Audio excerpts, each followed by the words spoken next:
Okay. And then we've got enough people to kick it off, and the recording will be made available. So welcome, everyone. Thank you for being here today. This, although it's a 30-minute webinar, including introductions and Q's and A's, it's many, many months in the making. This idea of functional strategy has been a conversation of mine and David's for a long time. I was intimately involved in developing and delivering functional strategy when I was once employed. And even back then, we used a number of resources, including Simon Sinek and Ian Mann. And David and I, when discussing how to do this and the fact that we want to do this, we called Ian Mann up, and you may have seen our references to him, but he's really probably the thought leader in functional strategy in South Africa, being part of a long-standing consultancy firm himself and having done this with many, many different businesses across industries, but also very much into financial services businesses. So we spent a lot of time with Ian, not only doing our own functional strategy, but receiving his content, which he has very kindly handed over to us to use in the way that we want to. And since then, we've spent about 5 months really using that as the basis, foundation, and core, and redeveloping it to make sense for us as a consultancy business into financial services businesses. So it has been tailored and customized precisely to be laser focused with our client businesses. And today is the official launch. We have spoken to some of our clients and potential clients about it in the months leading up to this, and we have even done some work around it, but it is at the packaged and deliverable stage, and we are ready to launch it to the market. So today is really about the functional strategy, the what, the why, and the how. And David's going to take you through it. Thank you very much for that introduction, Jason. And thank you to everyone for joining us today. And really what this is about, and I'm going to be sharing my screen because I will be taking you through a bit of a presentation. It's just talking about what is functional strategy, how does it work, and what is our approach when working with you on your own functional strategy.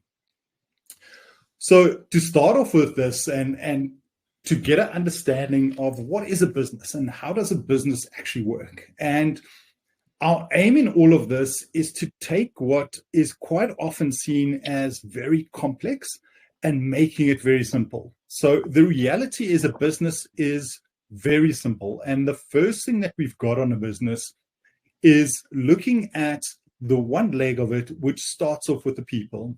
Now, the reality is if you don't have people to perform the activities, you don't have a business. You've just got an idea that is floating out in the ether. And obviously, we are still talking about human space, particularly in financial planning and financial services. As a professional firm, people is what actually makes the firm work. Yes, we know AI is coming, we know computers and technology is there, but the reality is that people is still very much the core of what we deliver. Now, one of the big challenges in a professional services firm, which financial planning is to get the mix of people right. So what people do you have on a senior level, on a mid-level, and on a junior level? You really don't want to be spending your time as a senior and quite an expensive resource on tasks that can be done by someone who is cheaper to the business. On the other side, we've got resources. Now, your resources can be things like your intellectual capital, your physical capital, the technology that you employ. And the resources are really there, what makes the business run and provides the other leg of the archway. Going up on the people leg, once we've got the people in place, we have leadership.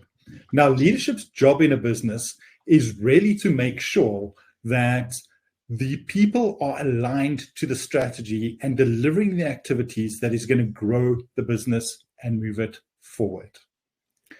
On the resources leg, we have our processes, and our processes are really there to look at and say, the resources that we got, how do we employ those resources to ensure that they are aligned to the strategy and growing the business and pushing it forward.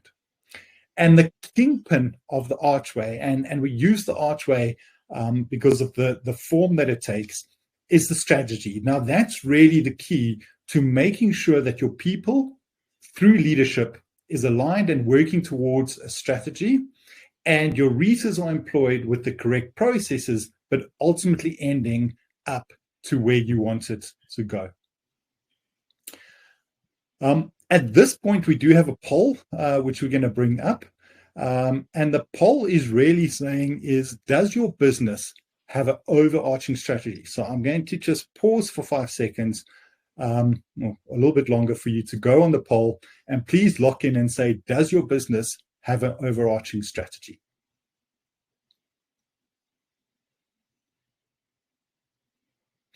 If you're looking for the poll, just look at where the chat functionality is, and you can go and put your answer in there.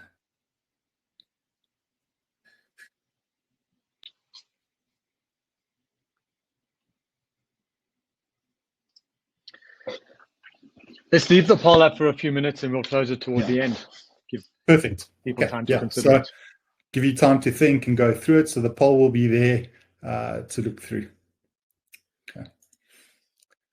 So let's talk about the second principle that we work with. And that principle is consistency. And what we do in this is use the Russian nesting dolls. Now, the principle behind the Russian nesting dolls is, as you open them and move from biggest to smallest, although each one looks slightly different, they have a common theme. So if you look at this image that's there, the theme in this is clearly musical instruments. So although everyone has a different musical instrument, the colors and the theme of a musical instrument is there. And that is the second principle that we run with in business. Everything has to be consistent. There must be an adjournment from the top down and from the bottom up, because otherwise you have this disconnect where things are going crazy and the top management is doing one thing while everybody else is doing something else.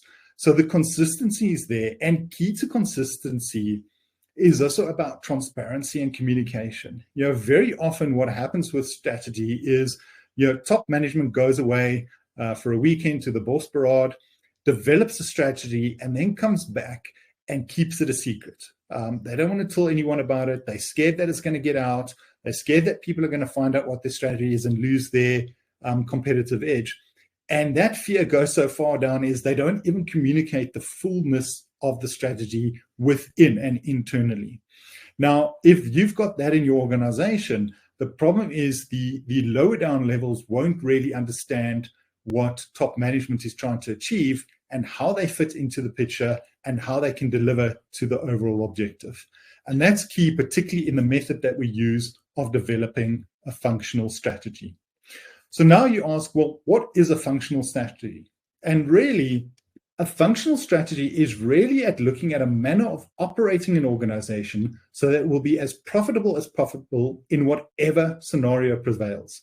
Now, I debated long and hard whether we bring this at the beginning or the end of the presentation, but as we go through how to go about developing the functional strategy, you'll see what this actually means. So, quite often definitions without context might not add much to you, but bear in mind that what we're really trying to achieve with putting a functional strategy together is to say, let's operate in a way that whatever scenario we will come up with and works, the company will prevail. Okay. So now, to the crux of the matter. How do you go about developing a functional strategy? Well, the first point in developing a functional strategy starts with a central idea. So that big central idea. Now, this is based on a Prussian general's work called Karl Clausewitz. And he wrote a collection of works called On War. Now, it's been written over quite a long time, and quite often when you read his notes, some of his prior work contradicts, or his later work contradicts his prior work. And the reality is the full manuscripts were only published by his widow after his death. But the concept behind this is that the approach to strategic theory should be realism. So when you consider the complex and uncertain world that we often operate in now, and again, I'm going to use almost an old example now of the coronavirus and the COVID-19 pandemic. Yeah, if we were talking in February of 2020, and I was saying the whole world is going to shut down and everyone's going to be sent to their homes and told to stay in their homes for a period of 3 weeks, which turned out to 2 years or so, nobody would have believed me. And you wouldn't have planned for a situation like that. So the reality is that the world is complex, and whatever you do as an organization, a lot of it depends on the reaction of other people. So when you implement your strategy, the way that other people react to your strategy is really going to determine the success or not of it. So when we take into how humans work, the complexity of the physical words, of the psychological words, how do you actually develop a strategy that is going to be successful no matter what scenario plays out? So the long and short of that is that strategy is not a lengthy action plan. And this sounds like a bit of contradiction, because the way that we work a functional strategy out, it is not a 3 or 5 year plan. It is a forever plan. So once your functional strategy has been developed, it's not going to be a case of saying that in 2 years' time, we're going to review our strategy and change it. The reality is this is what your business is all about and heading towards. Yes, sure, your plans will change and your business plans will change, and how you react to the reactions of others is going to change. But your central big idea, your strategy of where your company is heading, really remains constant. One of the things that we can think about in this big central idea is the construction of the Notre Dame Cathedral. Now, Maurice de Sully was the Bishop of Paris at that time, and he came up with a plan of saying the Notre Dame Cathedral is not fancy enough to fulfill its role of a continental cathedral in Europe. And he came up with a plan of building this grand cathedral that is suitable for its role of a continental cathedral for Europe. Now, the reality is at that time, we didn't have architects and plans and everything like we have now. And Notre Dame was built over a period of about 200 years. Okay? And everyone who was adding to it was just building with that to build a majestic cathedral fit for its continental role. Now, very interesting, over the years, Notre Dame has been through various iterations, and it's been destroyed a couple of times. And the latest you might remember in living history was the fire that destroyed half of Notre Dame Cathedral. So again, I'm going to bring in my inner geek. And I don't know if you all know about a gaming franchise called Assassin's Creed, which really looks at being placed in historical spaces. And when Notre Dame was actually destroyed, they used the Assassin's Creed game, which was set in France, and the rendering in that game of Notre Dame to help restore it back to its former glory. So that's just an interesting fact about the restoration of Notre Dame. Now, the reality is it sounds very easy to say, well, let's sit around for 5 minutes and think about what our big central idea is going to be. But developing a central idea is not just sitting around and coming up with it in 5 minutes and saying that's where we're going to head. It takes a deep understanding around your industry. It takes an understanding of the possible environments that you operate in. And interesting enough, it's not just the current industry, but we're now starting to look at arenas. You know, if we consider financial services, in the past, we were in an industry that was made up of financial service companies. But now we've got telecommunication companies, we've got retail stores, we've got technology firms that are getting into the purview of financial services. So you really need to consider the whole. The question might be, well, how do we go about considering the whole? And this is where scenario planning is really something that is key to developing your functional strategy. So, obviously an ideal situation would be, let's look at the future. Let's predict with a level of certainty what the future looks like. We're assured that our thinking is right, and we go ahead with it. But if you look at what's happening from a geopolitical viewpoint, I mean, in the last 2 years, we've had 2 wars that have broken out and that have been ongoing. There haven't been quick conflicts. Now, how has that impacted your business? And we might say, well, it's something that is happening in Israel. It is something that is happening in the Ukraine. But the reality is it has affected us and South African consumers in a way of them choosing how they spend their money. So what would that impact have been in the plans that you put together for your clients? So scenario planning is a strategic method that is come up with where it's really saying, let's develop some stories, let's develop some context in terms of where our organization operates and how does that context relate to our organization and what we do. In terms of scenario planning, the best thing to do is develop the extreme scenarios first. So some people call it the heaven and hell. So in the utopian position, if a scenario plays out, and I'm going to use an example a bit later, the perfect scenario happens and that goes forward. Or what if the worst happens? And once you develop the two extremes, the likelihood and what is going to happen is probably somewhere in between. So scenarios are really based on possibility, not necessarily probability. So anything is possible when you think about it.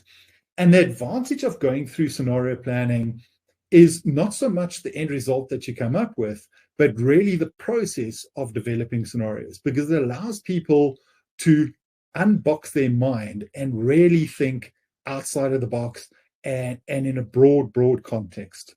It helps you identify both risks and opportunities.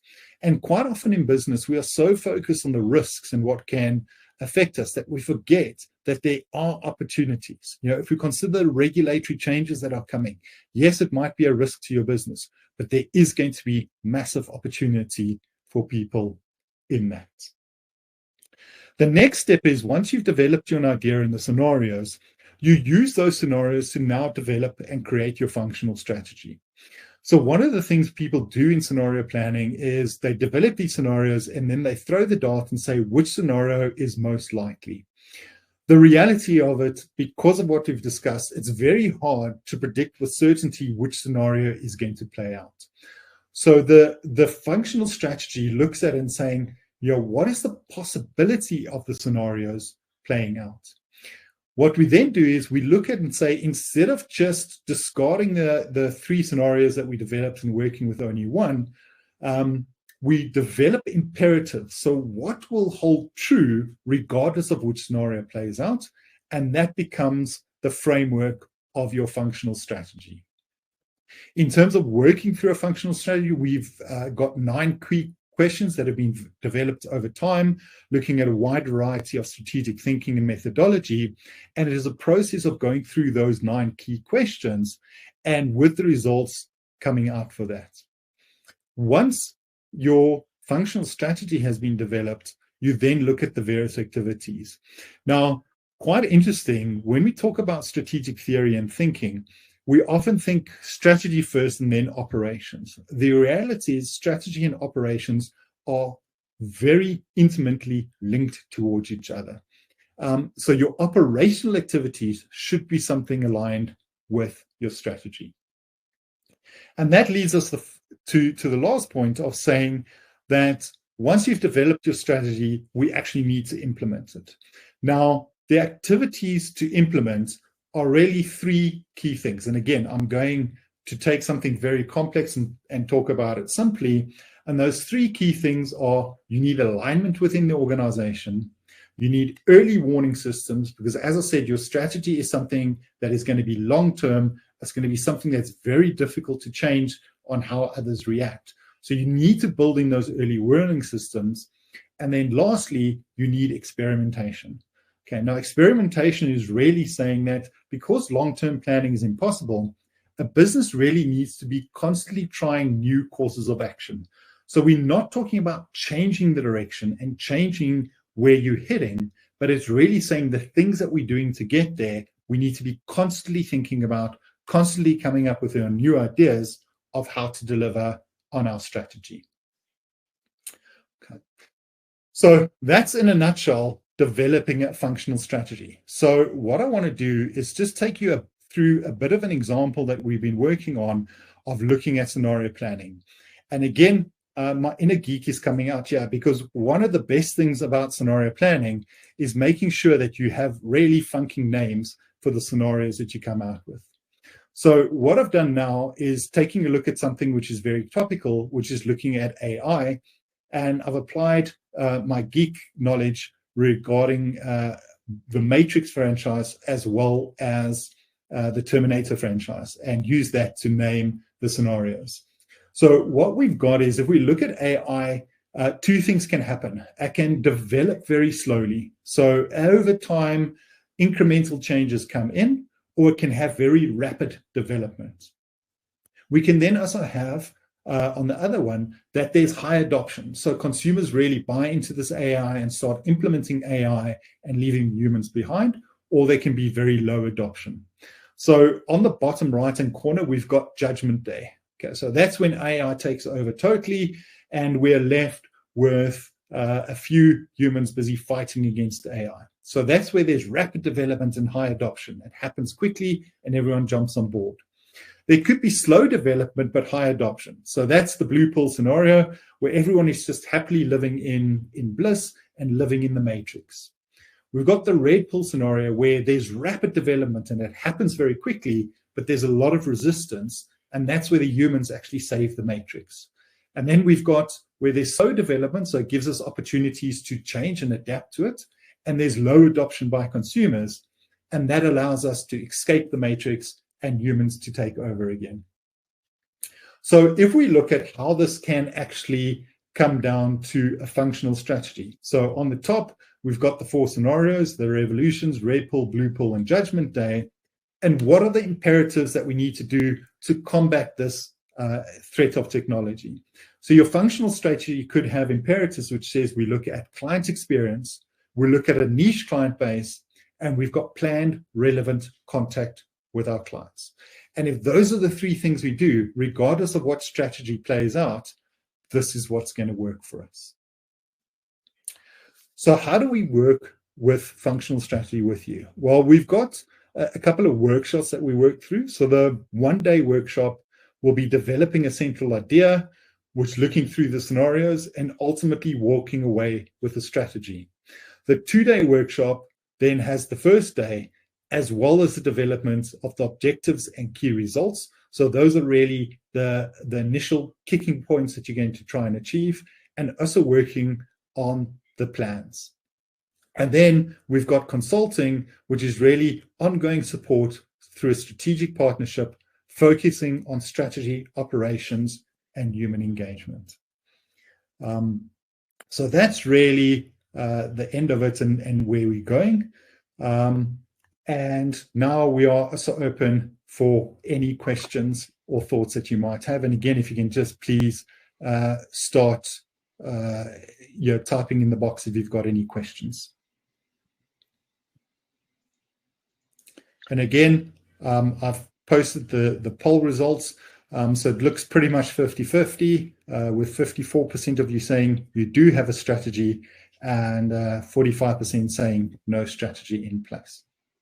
Thank you. Thanks, David. One of the questions that came through directly to me is, what is needed to develop a scenario if the future is so uncertain? Yeah. Okay. No, very, very good question on that. And it's really that deep understanding of the context in which a business operates. Now, again, when we look at companies who do this very well, places like Shell and things, they've got dedicated people who are actually looking at scenarios. That's not always possible in every firm, to say that we're going to have somebody who's just dedicated looking at things. And the reality is, when you look at businesses, and particularly in larger businesses with departments, microcultures start to develop, mostly along operational lines and departmental lines. And then quite often what happens is there's a lot of information that is within a particular department. So for instance, the accounting department could be looking at things and going, we're analyzing the accounting information, but they're not talking to the people in sales who's analyzing information. Now, that information that the accounting department has and the sales department have, once you put them together, it is very powerful in terms of understanding where you operate and how you operate. And so one way to do it, if you can't dedicate somebody whose full-time job it is to look at the information and pull everything together, is to set up a group of people along age, gender, race diversity, and put them in a room whose job it is to consider all the information and share information and consider the risks and opportunities that come out of this. Yeah.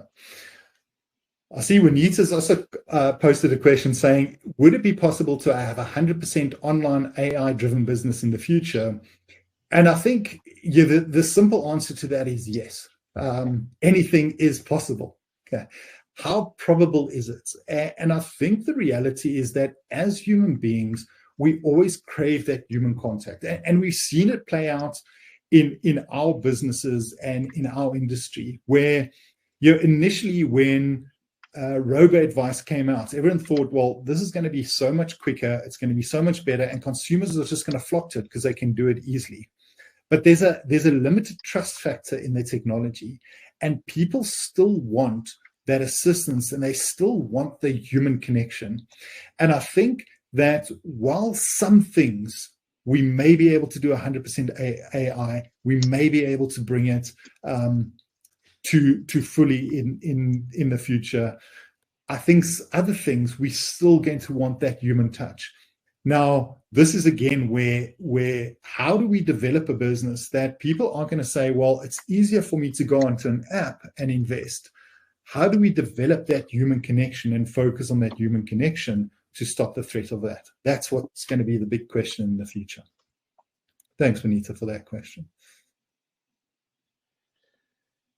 Okay, other questions coming through now. Thanks for that, Juanita and Anonymous. In the 1 minute that we have, we will go over. I'm just reading the chat. Two more things. We promised in a LinkedIn update earlier this week that we will give away 1 consulting hour. We did this when we launched the company, and it was incredibly valuable to the business that we spent some time with. So we're doing it again, but we're not going to make the announcement today live. We'll get in contact with the winning person and or business by the close of business tomorrow. We'll be in contact with someone that's on this call today. And finally, although we are launching Functional Strategy today, we are very excited to announce that we will be launching another offering / service within 3 weeks, so 2 to 3 weeks time. And you on this call live today are the first to know about it. It is a service to financial planning businesses. This is something that came about through several conversations with financial planners, planning business owners, leaders, management, important people, which forms part of marketing strategy. Everyone wants it. Very few people understand it, know where to find it, and are prepared to invest money in it because ordinarily it is very, very expensive. We are launching a public relations offer within and under the banner of FI Consult, and it is absolutely tailored to financial planning businesses. It can be used under the consulting retainer for existing clients or consulting clients that come on, or it can be done as a standalone. In other words, no consulting retainer, just a public relations agreement. We as FI Consult do not distance ourselves from you and your public relations objectives. We do it in partnership, we maintain oversight, and we help you with coordination. The benefits of doing it with us, not through a public relations company, first and foremost will be cost, because we're not a large public relations business. We have hired a very experienced public relations person. So you're getting the professional service and quality for a fraction of the price. You're also not alone. So it's not just you working with a writer, it's you working with us with a writer, so we can help you and guide you. You're getting the professional writing, and you might argue that ChatGPT can do it. Maybe, and yes, it can, but to what extent? Public relations is about coming up with, I want to say central ideas again. It's about coming up with an idea, an opinion piece, something that is interesting to potential clients, and having it written in such a way that it not only resonates with the potential clients, but it resonates with the representatives of media, and then creating a press release, which is then distributed to media. So can ChatGPT do that? Maybe, but you probably don't know how to prompt it to write in the way that it needs to be written. Because in our experience, the way that media works with press releases nowadays is that they use them verbatim. They're not interested in editing. I think they fired all their editors over the years, and they just love everyone else to do the work. So it needs to be written in a very specific way, and we do that for you. We have the media relationships with the media that are relevant to financial services. We distribute, and we have the distribution ability, and we coordinate the entire function. All right, so we'll be launching that officially in 2 to 3 weeks with a webinar and online. Thank you, everyone, for being here today. Are there any other questions? Give you 5 seconds to post. Any other questions? Good. If we will be distributing a summary of the 4 points under the formulation of functional strategy that David spoke about today. We'll do that by tomorrow. If you have any questions, or you would like to speak to us about developing a functional strategy within your business, please reach out. We're more than happy to have an initial conversation, no obligation, with you about potentially hosting a workshop.